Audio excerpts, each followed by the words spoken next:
স্বাগত নিউজ 24 দুপুর 12টার সংবাদে আপনাদের সঙ্গে আছে আমি ফারনাজ জুই। দর্শক, গোপালগঞ্জে ভারতের প্রধানমন্ত্রী নরেন্দ্র মোদীর সফর ও কর্মসূচি দেখতে সরাসরি যাচ্ছে সেখানে।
দর্শক, গোপালগঞ্জে ভারতের প্রধানমন্ত্রী নরেন্দ্র মোদীর সফর ও কর্মসূচির বিস্তারিত দেখছিলাম আমরা।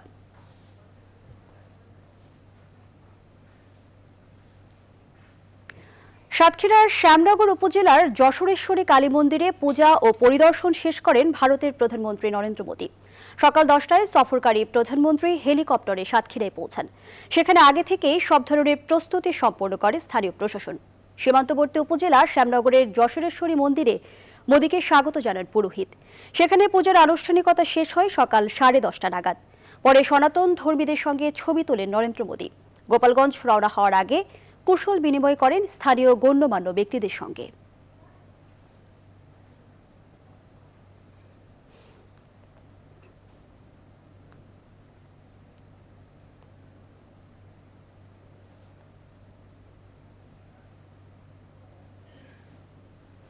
সাতক্ষীরার শ্যামনগরে ভারত বাংলাদেশের যৌথভাবে একটি কমিউনিটি সাইক্লোন সেন্টার নির্মাণের কথা জানিয়েছেন ভারতের প্রধানমন্ত্রী নরেন্দ্র মোদী।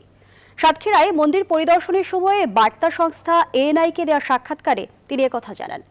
এ সময় বিশ্বকে করোনা থেকে মুক্ত করার জন্য দেবীর কাছে প্রার্থনা করেন মোদী।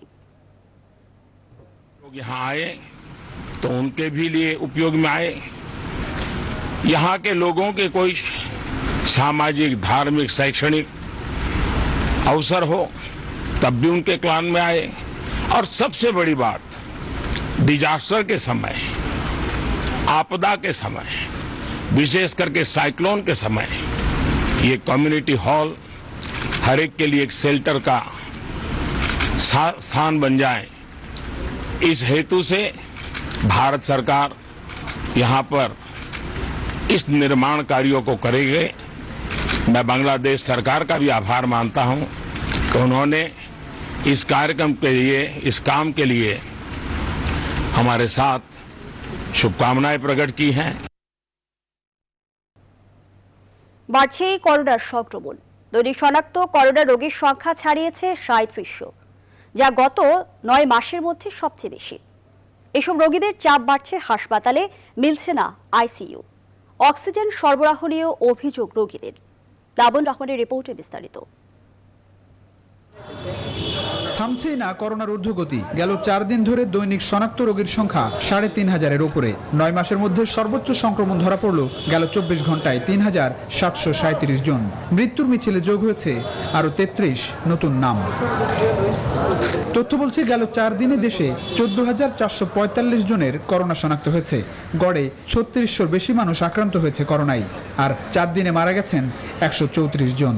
রাস্তাঘাট কিংবা বিভিন্ন সামাজিক, রাজনৈতিক, সাংস্কৃতিক আচার অনুষ্ঠান কিংবা কোনো শপিং মল, সর্বক্ষেত্রেই আমাদের স্বাস্থ্যবিধি মেনে চলতে হবে। করোনার এমন ঊর্ধ্বমুখী বাস্তবতায় চাপ বাড়ছে দেশের স্বাস্থ্য ব্যবস্থার উপর। রোগীরা ঘুরছেন হাসপাতালে হাসপাতালে। একই সঙ্গে রাজধানীর হাসপাতালগুলোয় বাড়ছে আইসিইউ সংকট। অক্সিজেন সরবরাহ সহ নানা বিষয়ে অভিযোগ ভুক্তভোগীদের। আইসিইউর জন্য, অক্সিজেনের জন্য একটা লোক মুমূর্ষু বসে মারা যাচ্ছে।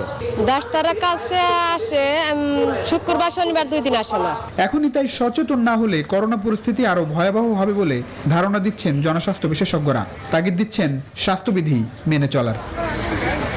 লাবন রহমান, নিউজ 24, ঢাকা।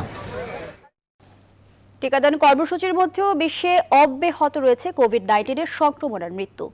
24 ঘন্টায় বিশ্বে করোনা আক্রান্ত হয়েছে 6,30,000-এর বেশি মানুষ, আর মৃত্যু হয়েছে 11,500 শতাধিক। এ নিয়ে বিশ্বে মোট শনাক্তের সংখ্যা ছাড়ালো 12,67,00,000, আর 27,79,000 ছাড়িয়ে গেল মোট প্রাণহানির সংখ্যা। 24 ঘন্টায় শুধু ব্রাজিলে মৃত্যু হয়েছে 3,600, আর যুক্তরাষ্ট্রে 1,280 জন। ভারতেও করোনা ভাইরাসের সংক্রমণ বাড়ছে। এই পরিস্থিতিতে সংক্রমণের লাগাম টানতে মহারাষ্ট্র জুড়ে রাতে কারফিউ জারি করেছে রাজ্য সরকার। এদিকে বিশ্ব স্বাস্থ্য সংস্থা বলছে বিশ্বের 36টি দেশ 1 ডোজ করোনার টিকাও পায়নি, যাদের সহায়তা দিচ্ছে তারা। এছাড়া ওষুধ প্রস্তুতকারী কোম্পানিগুলোর কাছ থেকে বিশ্বের দরিদ্রতর দেশগুলোর জন্য 1 কোটি ডোজ ভ্যাকসিন চেয়েছে সংস্থাটি।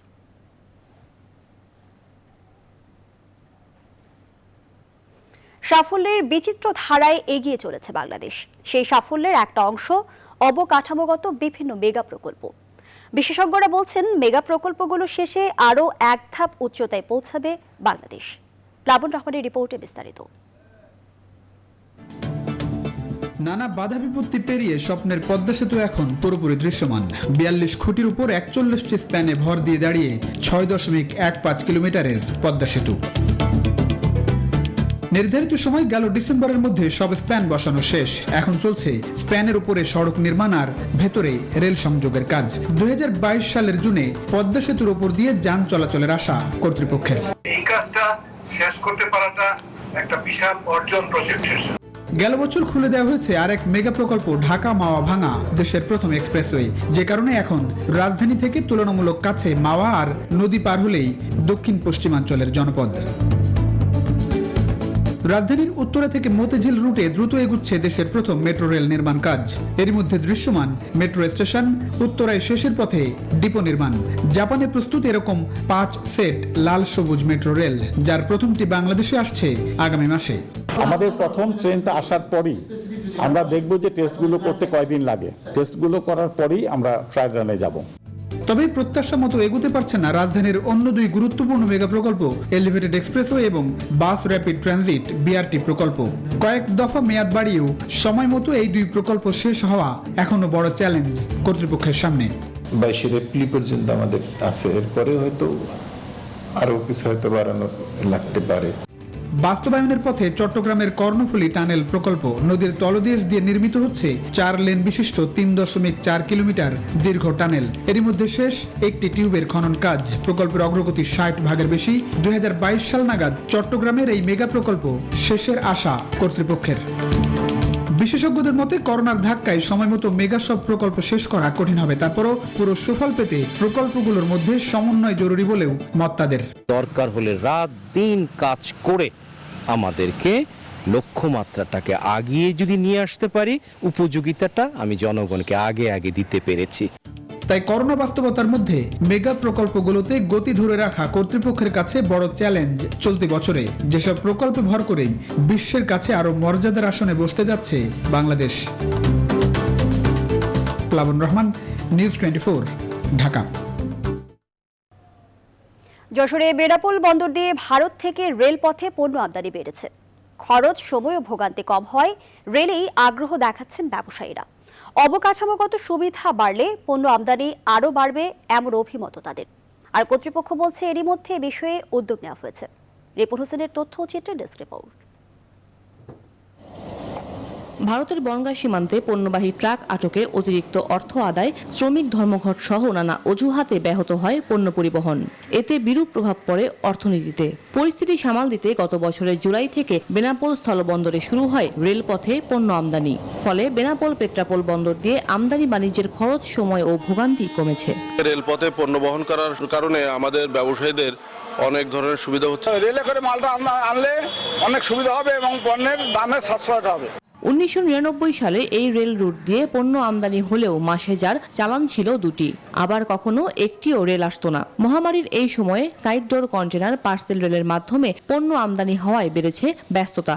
ব্যবসায়ীরা জানান, container terminal, yard O double rail line চালু হলে গতি আসবে বাণিজ্য কার্যক্রমে। কন্টেনারের পণ্য আনার জন্য আরেকটা আলাদা রেল লাইন যদি পাশাপাশি তৈরি হয়, সেক্ষেত্রে আমার মনে হয় ব্যবসায়ীদের সাথে ব্যবসা বান্ধব পরিবেশ হবে। আমদানি করে টার্মিনালে রাখার যে ব্যবস্থা, সেই ব্যবস্থা থাকা দরকার। তবে রেল কর্তৃপক্ষের দাবি, ইতিমধ্যে বন্দরে দুটি রেল ইয়ার্ড নির্মাণের কাজ চলছে। শিগগিরই এর সুফল ভোগ করবেন ব্যবসায়ীরা। আমদানিকৃত মালামাল যাতে স্থলবন্দর বেনাপোল দিয়ে বেনাপোল স্টেশনে আরও দ্বিগুণ হয়, সেজন্য বাংলাদেশ রেলওয়ে ইতিমধ্যে বেনাপোল স্টেশন থেকে বেনাপোল বন্দরে দুইটি সম্প্রসারণ রেল লাইন সম্প্রসারণের কাজ চলছে। গেল 6 মাসে রেল যোগে বেনাপোলে পণ্য আমদানি হয়েছে 2,40,000 মেট্রিক টন। সরকারের রাজস্ব আদায় 262 কোটি টাকা, আর রেলওয়ের আয় 13 কোটি টাকা।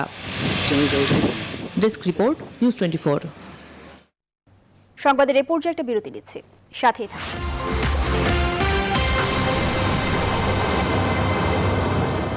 বিরতির পর আবারও স্বাগত, দেখছেন নিউজ 24 দুপুর 12টার সংবাদ। গান, আতশবাজি আর ফানুস উড়িয়ে স্বাধীনতার সুবর্ণ জয়ন্তী পালন করেছে ঢাকা উত্তর সিটি কর্পোরেশন। জমকালো সে আয়োজনে অংশ নেন ক্ষমতাসীন দলের নেতাকর্মী থেকে শুরু করে বিভিন্ন পেশার মানুষ। অনুষ্ঠানে অংশ নিয়ে শিক্ষামন্ত্রী দীপুমণি বলেন, সকল অন্ধকার অপশক্তিকে রুখে দেওয়ার সময় এসেছে। আর ডিএনসিসির মেয়র বলেন, প্রত্যেক ওয়ার্ডে ওয়ার্ডে সাংস্কৃতিক কর্মকাণ্ড ছড়িয়ে দিয়ে উগ্রবাদ মোকাবেলা করা হবে। আরিফিন শাকিল জানাচ্ছেন বিস্তারিত। স্বাধীনতার উদযাপন 50-এ প্রিয় বাংলাদেশ, বর্ণিল সাজে লাল সবুজের আকাশ। রাজধানীর হাতিঝিলে বঙ্গবন্ধুর জন্মশতবার্ষিকী ও স্বাধীনতার সুবর্ণ জয়ন্তী উপলক্ষে ঢাকা উত্তর সিটি কর্পোরেশন আয়োজন করে এই বিশেষ অনুষ্ঠানের। বর্ণাঢ্য এই অনুষ্ঠানে নাচ, গান, কবিতা ও আতশবাজি ঝলকানিতে স্বাধীনতার সুবর্ণ জয়ন্তী উদযাপন করে নগরবাসী। এতে অংশ নেন শিক্ষামন্ত্রী দীপুমণি, আওয়ামী লীগের শীর্ষ নেতা, উত্তরের মেয়র, কাউন্সিলর সহ নানান পেশার মানুষ। আমাদের ঐতিহ্যকে আমরা আবার নিয়ে আসতে চাই এই ঢাকা উত্তর সিটি কর্পোরেশন, এবং এটা পরিবার, আমাদের উত্তর সিটি কর্পোরেশনের পরিবার, এবং আমাদের পরিবার সাথে আমাদের জনগণও থাকবে। শিক্ষামন্ত্রী বলেন, সব অপশক্তিকে রুখে দেওয়ার সময় এসেছে। আর আওয়ামী লীগ নেতা মির্জা আজম দলীয় নেতাকর্মীদের স্বাধীনতা বিরোধীদের বিরুদ্ধে সজাগ থাকার আহ্বান জানান। স্বাধীনতা সুবর্ণ জয়ন্তীতে শুধু আনন্দ উৎসবে যেন মেতে না থাকি, বিমন না থাকে, আমরা যাতে চোখ কান খোলা রাখি। আমাদের সেই স্বাধীনতা বিরোধীরা এখনো আমাদের এই স্বাধীনতাকে ধ্বংস করার জন্য তারা কিন্তু পায়তারা করছে। কোন ধরনের অন্ধকারের অপশক্তিকে আমরা এগিয়ে যাব, শেখ হাসিনার নেতৃত্বে আমরা এগিয়ে যাব বঙ্গবন্ধুর স্বপ্নের সোনার বাংলা গড়বার জন্য।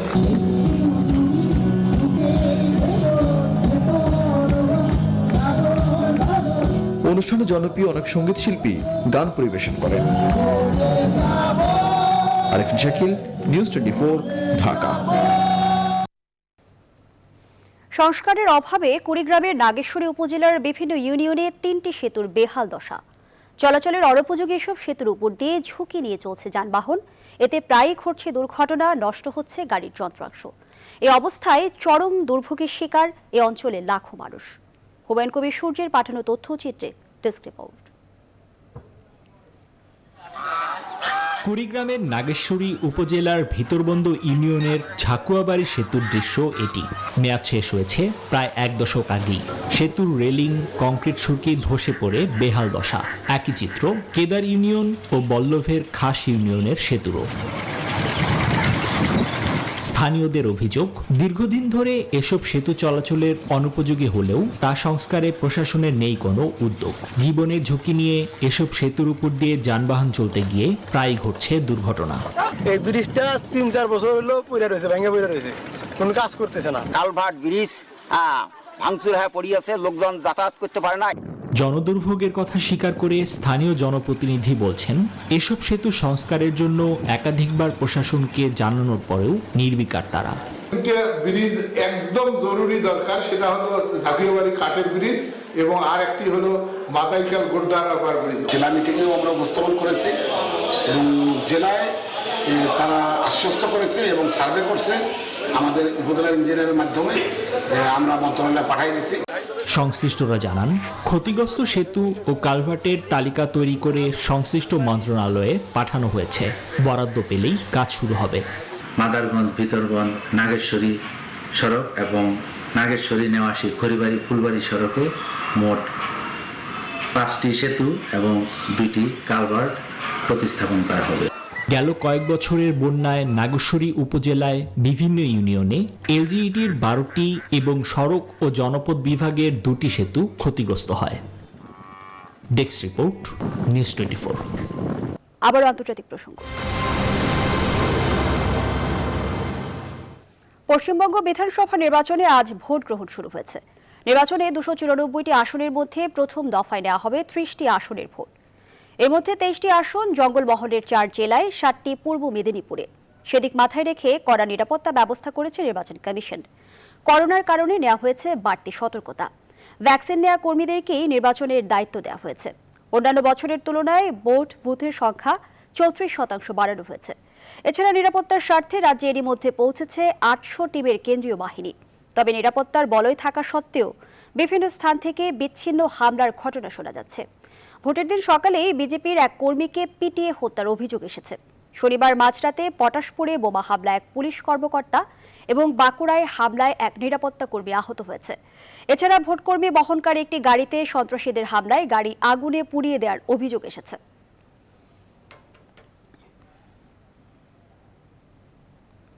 মিয়ানমারে সেনা সরকারের বিরুদ্ধে চলমান বিক্ষোভের মাঝে সশস্ত্র বাহিনী দিবস উদযাপন করা হয়।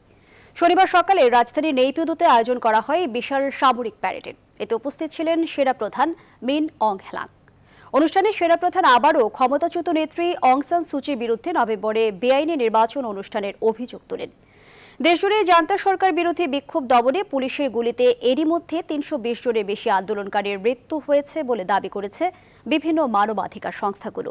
কিন্তু এ বিষয়ে তেমন কোনো মন্তব্য না করে বিক্ষোভকারীদের ব্যাপারে পরোক্ষভাবে উল্লেখ করে প্যারেডে অংশগ্রহণকারী সেনাদের উদ্দেশ্যে সেনাপ্রধান মিন অং হ্লাং বলেন, সন্ত্রাসবাদ রাষ্ট্রের শান্তি ও সামাজিক সুরক্ষার জন্য ক্ষতিকর। এছাড়া শনিবারও দেশজুড়ে আন্দোলন অব্যাহত রেখেছে বিক্ষোভকারীরা। শনিবার সকালেও মান্দালায়ে পুলিশের গুলিতে একজনের মৃত্যুর খবর পাওয়া গেছে। জান্তা সরকারের এই দমন পীড়নে চাপ বাড়াতে মিয়ানমার সেনাবাহিনীর 2টি প্রতিষ্ঠানের সম্পত্তি বাজেয়াপ্ত এবং নতুন নিষেধাজ্ঞা আরোপ করেছে যুক্তরাষ্ট্র ও ব্রিটেন।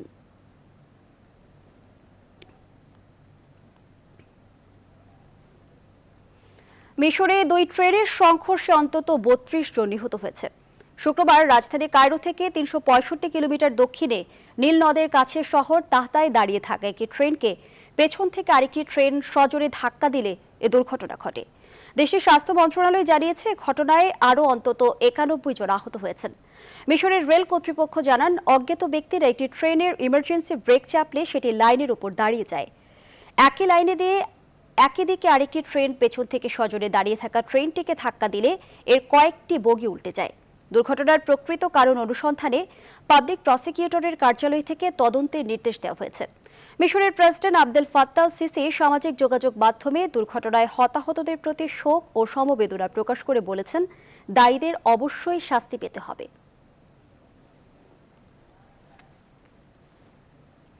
এবারে ফার্স্ট সিকিউরিটি ইসলামী ব্যাংক অর্থ বাণিজ্যের সংবাদ।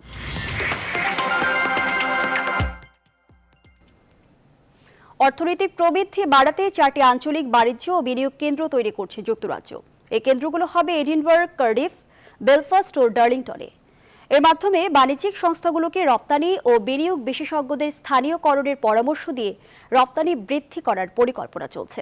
দেশটির সরকার বলছে, নতুন কেন্দ্রগুলো মহামারী পুনরুদ্ধারের পাশাপাশি বড় বাণিজ্যিক বাজারগুলোর প্রবেশাধিকার এবং রপ্তানি বাড়াতে আঞ্চলিক ব্যবসাগুলোকে সহায়তা ও পরামর্শ দেবে। জানাবো খেলার খবর। ত্রিদেশীয় ফুটবল সিরিজে নিজেদের দ্বিতীয় ম্যাচে আজ নেপালের বিপক্ষে মাঠে নামবে বাংলাদেশ। কাঠমান্ডুর দাশরথ স্টেডিয়ামে ম্যাচ শুরু বাংলাদেশ সময় সন্ধ্যা 6:45। নেপালের কাঠমান্ডু থেকে মাহফুজুল ইসলামের রিপোর্ট। দীর্ঘদিন পর দেশের বাইরে কোনো আন্তর্জাতিক টুর্নামেন্টের ফাইনালে বাংলাদেশ। বড় সুযোগ হাতছাড়া নিশ্চিতভাবেই করতে চাইবেন না কোচ জেমিডে। ফাইনাল নিশ্চিত করা বাংলাদেশের জন্য নেপালের বিপক্ষে টুর্নামেন্টে নিজেদের দ্বিতীয় ম্যাচটা নিয়ম রক্ষার। তাই তো খেলোয়াড়দের পরখ করে নিতে নেপালের বিপক্ষে একাদশে আসছে বড় পরিবর্তন। ইতোমধ্যেই আমরা ফাইনাল নিশ্চিত করেছি। নেপালের বিপক্ষে ম্যাচে আমাদের একাদশে পরিবর্তন থাকবে। নতুনদের আরো পরখ করে দেখতে চাই। আশা করি ফাইনালের আগে ইতিবাচক ফলাফল আমরা মাঠ থেকে আনতে পারবো। স্বাধীনতার সুবর্ণ জয়ন্তী, জাতির পিতার শতবর্ষ, সব মিলিয়ে এমন সময়ে ট্রফি জিততে পারলে বড় এক অর্জন হবে বাংলাদেশের ফুটবলের। Anniversary of independence, so it's a very important game for us, the final. দর্শক, এই মুহূর্তে গোপালগঞ্জে মন্দির পরিদর্শনে গিয়েছেন ভারতের প্রধানমন্ত্রী নরেন্দ্র মোদী। আমরা সরাসরি যুক্ত হচ্ছি সেখানে।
দর্শক, গোপালগঞ্জে মন্দির পরিদর্শন করেছেন নরেন্দ্র মোদী। আমরা এতক্ষণ সরাসরি ছিলাম সেখানে।